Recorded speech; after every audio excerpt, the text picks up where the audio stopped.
Hot take, but this may be the greatest piece of fiction ever written because it understands something most stories are too afraid to admit. Every gift comes from somewhere, and sometimes the bill gets sent to someone else. On the surface, this looks like a story about strength, but it's actually a story about inheritance. Not money, not land, consequences. A man desperately wants power. The universe says yes, but power isn't created out of thin air. It gets transferred. And somehow this scene explains generational trauma better than half the internet.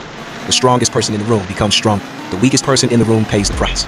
If you're into anime psychology and hot takes, subscribe. Because here's the part that had no business being this accurate. Most people think sacrifice is noble when they're the one making the decision. It's a lot less noble when someone else is forced to make the payment. Parents do it. Governments do it. Companies do it. Human beings have a weird habit of calling something a sacrifice when they aren't the ones losing anything. And that's why this story works.